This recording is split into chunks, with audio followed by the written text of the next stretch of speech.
Or a lot going on with this chapter, and I'm really hesitant to make these videos. I just don't know how they're gonna turn out. The gist of chapter 4 is this: that when we get data in the real world, sometimes it doesn't work out exactly as you might want it to look. And what I mean by that is, let's say, and it doesn't matter what the data is. I mean, it's truly irrelevant what we're talking about. But let's say this is time. And let's say this is money. And when we plot data, over what it is, so let's say we're saying how long someone worked and how much money they made. The data might look something like this, where the longer someone worked, the more money they made, but it's not like perfect, but it does seem that it's linear. So what we would say is, hey, we're going to draw a line through that data, and this will be our prediction line. And these are be our actual points.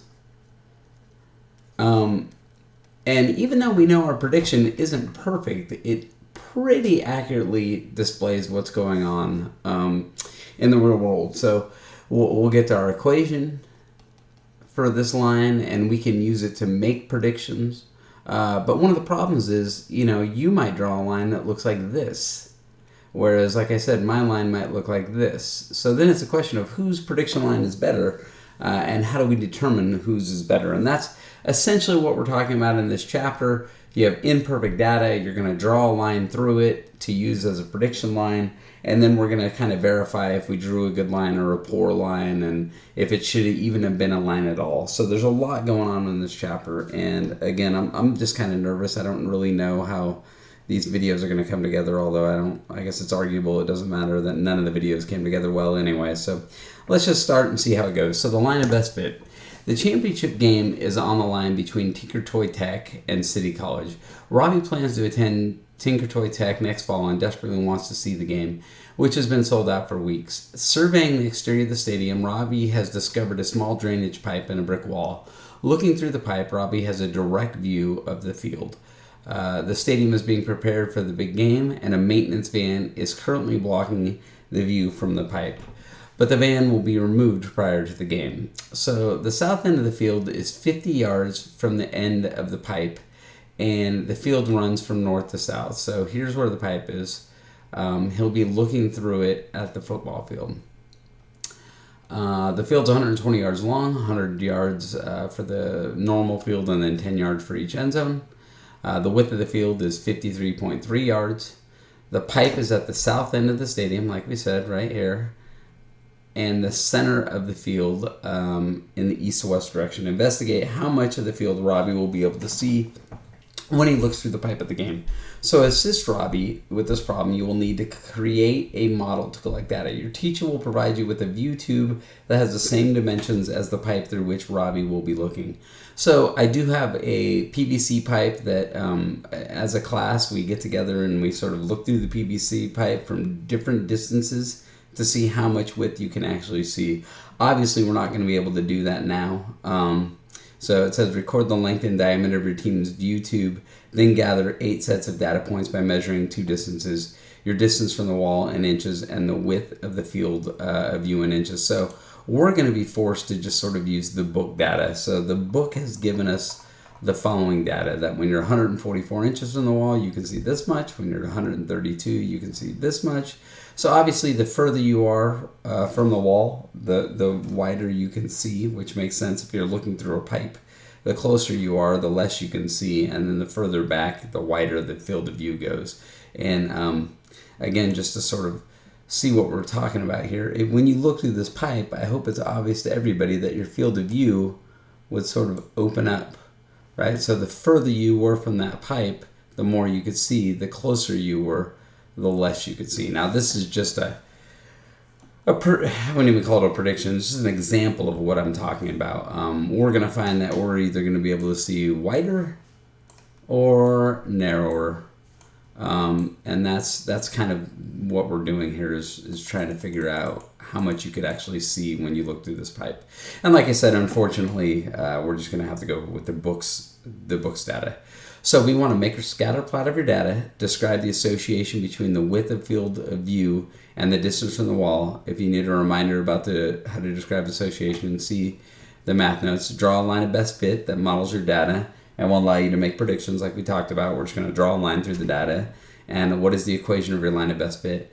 And what do the slope and y-intercept represent in context of this problem? And by the way, in chapter 4, I'm going to really be hammering, what does this mean in the real world? Y equals mx plus b doesn't really tell us very much if we don't know what the m and the b actually stand for in the real world. So I'll pause the video for a second. And like I said, what I'm going to do is take this data and I'm going to graph it in a coordinate plane, and then we'll go from there, writing the line of best fit and all that good stuff.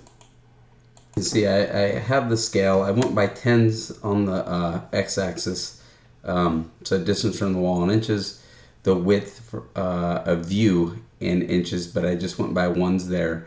You can see it looks mostly linear, but not perfect. So it asks us to draw a line of best fit. So I'm going to go with my line of best fit. Now, a lot of people think the line of best fit needs to be to hit as many points as we can, but really the line of best fit should just be in the middle. So I think I did a decent job. Again, not perfect, but I think I did a decent job of kind of making it go through the middle. So it says to get my equation. So I know it's going to be y equals mx plus b. Well, I know the y-intercept is going to be right here. So that looks like about 1.75 is my y-intercept. So that's pretty easy. It's between 1 and 2. But the question is, what is my slope? So I'm looking for lattice points. It looks like right here, I have a lattice point at 10.3. And again, that's not a perfect point. It doesn't show up on here at all, but I'm just looking for lattice points. I want one on the left side, and I want one on the right side that do a pretty good job. And these aren't, again, actual points, but here I have 130 and 19. So these are going to be the lattice points that I use. You can see my change in y is up 16. And my change in x is over 120. So I could simplify this and go 8 over 60 or 4 over 30 or 2 over 15, which is just a simplified version. And I can actually like that, honestly. So we'll say 2 over 15x plus 1.75. Or if you're so inclined, we can use decimals. And again, we don't have to use decimals. I'm not a huge fan of decimals, so let's go ahead and see why I like the fraction better. So this would be 1.3 repeating x plus 1.75. But again, it wants us to know in context what we're looking at. And by the way, what we did in class should have worked out somewhere close, or if you drew a different line, it should be somewhere close. But like I said, one of the tricks here is that we should all have our own line of best fit that might be slightly different, and that's okay. And we'll learn later in the chapter to see which one is best. So right now it's okay that if we have different lines of best fits. But what does this mean? Well, it means change in y over change in x, right? So if it's 2 over 15, that means my width, 2 inches of width every 15 inches from the wall, right? So every time I move back 15 inches from the wall, I can see 2 extra inches. Or if we look at it this way, my change in y over change in x, we can do the unit rate, which is, I guess, one of the good things about the decimal, right? I can see 1.3 inch of width for every 1 inch from the wall. And the y-intercept says if I was 0 inches from the wall, so this is our m, right? This is what our slope is telling us. And our y-intercept is saying 0 inches from the wall, because remember that's 0, 1.75, right? 0 inches from the wall, I can see 1.75 inch of view. So that's going to be what my slope and y-intercept mean in context. So let's jump back over to let me pause it. I'm going to go back over to the problem and see where we're at. As a matter of fact, I might want to save this in case I need this later, so let me take care of all that. drawn a line of best fit. We've described what the slope and the y-intercept mean in context, which again is going to be a big focus this chapter. I'm really going to be hammering that this chapter. So make sure you're understanding what's going on with that slope and y-intercept as far as, again, just real quickly, the slope is your change in y over your change in x. So literally say this many y's per this many x's. And your b is 0 x's equals how many y's. That's really what we're saying. So just make sure you guys are comfortable with that. All right, so predict how wide in yards Robbie's field of view will be at the south end of the playing field, including the end zones. How wide will it be at the north end? So how wide will his view be at the south end zone? So here's the south end zone. So we want to know when he's 50 yards away, how well can he see, right? And then we want to know what his field of view is at the north end zone. So that would be when he's 170 yards away. So what I'm going to need to do is I'm going to need to plug those into my equation, right? It was y equals 0.13x plus 1.75. That was our equation. Actually, let me give myself a little bit of room here and rewrite that. So we have y equals 0.13x plus 1.75. So I can't plug 50 in here because this is yards, and if you remember, this thing was in inches, right? So I'm going to have to convert 50 yards to inches and plug it in, and I'm going to have to convert 170 yards to inches and plug it in. So we'll go ahead and do that. So we'll go here and we will do some conversions like we did, I believe, in chapter 1, right? So we want to say how many inches, and I know that 12 inches is 1 foot, and I know that 3 feet is 1 yard, and I know I have 50 yards. Right, I'm doing this one first. So the yards will cancel, the feet will cancel. So I'm just going to multiply 50 times 3 times 12, and that'll be how many inches. So 50 times 3 times 12. And I can see 1,800 inches. So this is going to be 1,800 inches. And while I have this all set up, there's really no good reason that I shouldn't change this to 170 yards. And do the same thing. So I will do 170 times 3 times 12, and I will get 6,120 inches. So again, these are my x's, right? At 1,800 inches, I can see how many, and at 6,120, I can see how many. So we'll go over here, we'll plug those in. 1,800 inches times 0.13, I'll just put a couple 3's at the end, plus 1.75. So I should be able to see 241, we'll call that 242 inches. There's a lot of estimating going on here already. And then I'll say 6,120.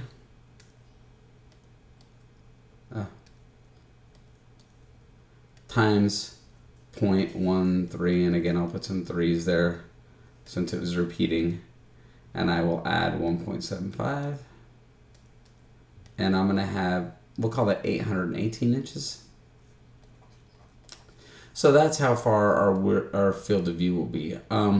So how many, I predict how wide in yards. Well, we have this in inches now, so we now need to convert these inches back to yards, right? So kind of a pain, but not a huge deal. We'll go ahead and we will convert these back. So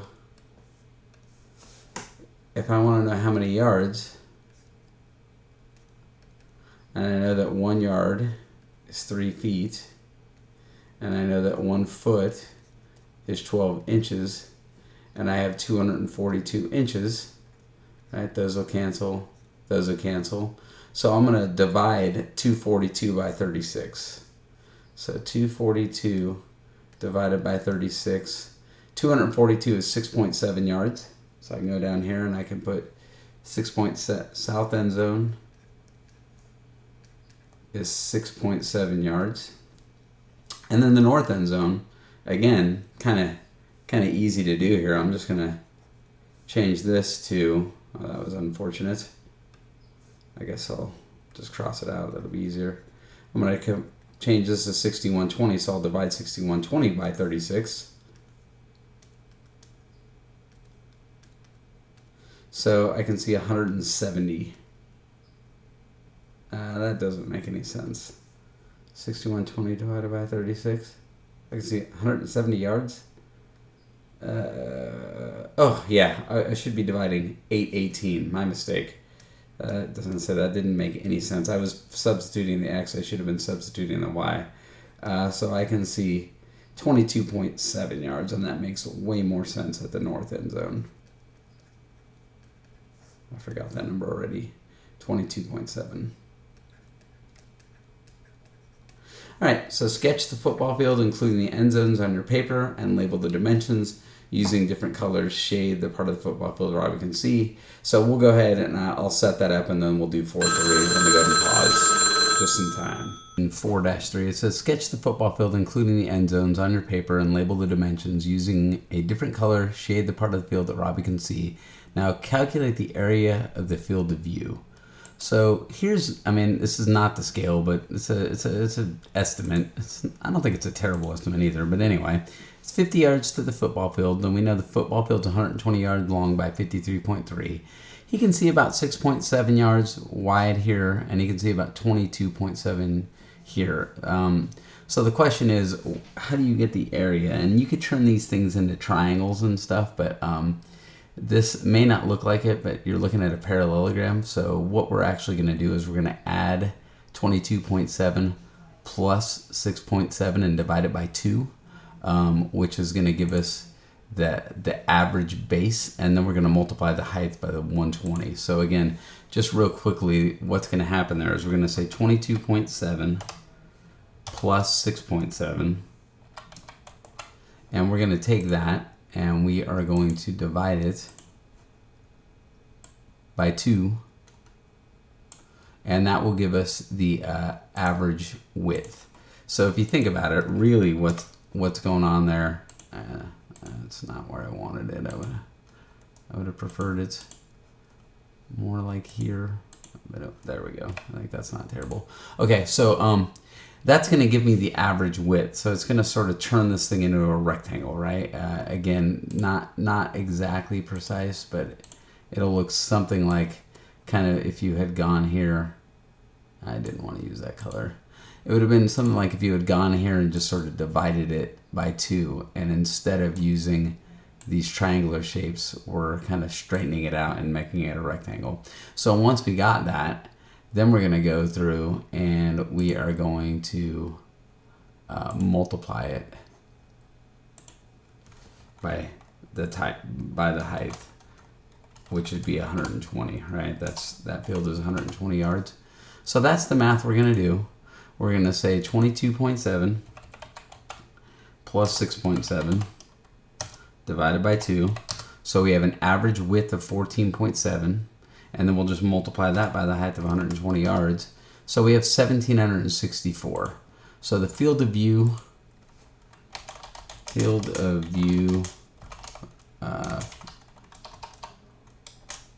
I guess that's just the field of view, right? Is 1,764. This isn't going well, I apologize. 1,764 yards squared, right? I don't think I'm allowed to do that. Now we'll go back to the football field itself. Why did that change? I wanted that to be red. I don't understand why that changed colors. There we go. Okay, so now on this one, for the field is just pretty simply 120 times 53.3, right? So 120 times 53.3. So it's going to be 6,396 square yards. Ugh.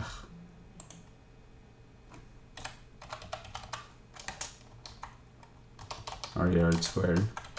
So now I'm just going to divide those things, right? And that will give me how much of the field I can actually see. So if I go here, and I know that I can see 1764 out of a possible 63.96, then I can see about 7.5% of the field. So we'll go back to red, and we'll say that the field of view is about 27.5%. I can see about that much of the field, right? So we'll bounce back over here. We can see 27.75% of the field.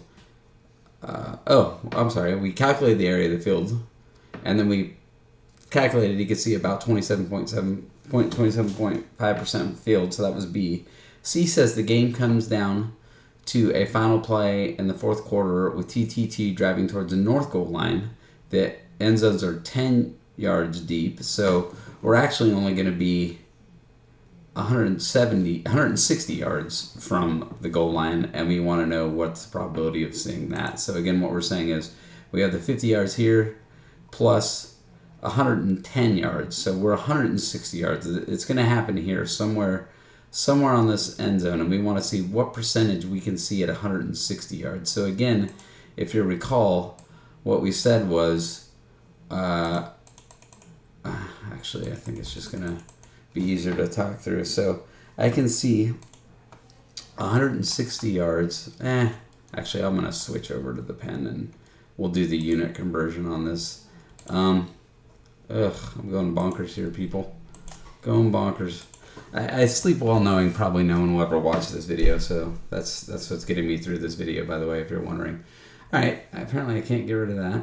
So we want to know how many yards we can see, but we have to convert the 160 yards into inches. So we want to say how many inches can we see, and we know that there's 12 inches in a foot, and we know there's 3 feet in a yard, and we know we're talking about 160 yards. So I'm just going to multiply 160 by 3 by 12. So 160 times 3 times 12 is going to get me 5,760 inches, right? That's how far I can see here is 5,760 inches. Now I'm going to plug that into my equation, y equals 0.13 repeating x plus 1.75. So I'll take that, I will plug 5,760 into it. So 5,760 times 0.133, again I'll throw a couple in. I'll add 1.75. So I can see 769 inches. We'll call it 770 inches. So if you have 770 inches and you want to convert that back to yards, what we're going to do is we're going to say, all right, so how many yards? And we know that 1 yard is 3 feet. And we know that 1 foot is 12 inches. And we know we have 770 inches. Can't really see that. It says 770 inches. Everything is going wrong. This is why I think I said at the beginning of this video, I was like real hesitant to make these videos. And this is why. There's so much jumping around and so many things to discuss. It's all these conversions. Like there's not enough going on here. I got to do all these unit conversions. It's ridiculous. Anyway, so 770 divided by 12 times 3, which is of course 36. So 770 divided by 36 is 21.38 yards. So I can see 21.38 yards. Well, the question is, what is that compared to 53.3 yards, right? The whole thing is 53.3. So I'll divide that by 53.3 yards. And there's about a 40% chance I'm going to see the winning touchdown. So for free, if I want to see the game that bad, maybe I go. Over the years, kids have said that's ridiculous. Why would I go to so much trouble to see this game, which is hard to argue with. So a lot going on in this lesson. Again, we got some imaginary data from looking through a pipe so that we could see what our field of view would be. And then we used that to sort of predict. We made that chart to get our line so that we could predict how much we could actually see. And then we use that line as a prediction line to see how wide it would be at different lengths, right? Closer was 6.7 yards, further away was 22.7 yards. Here it was 21.38 yards where the winning touchdown was going to be. We could figure out our percent of seeing the entire field was 27.5, which was lower than our percent of seeing the winning touchdown, which makes sense because the winning touchdown happened where it's wider. So a lot going on. Tricky lesson.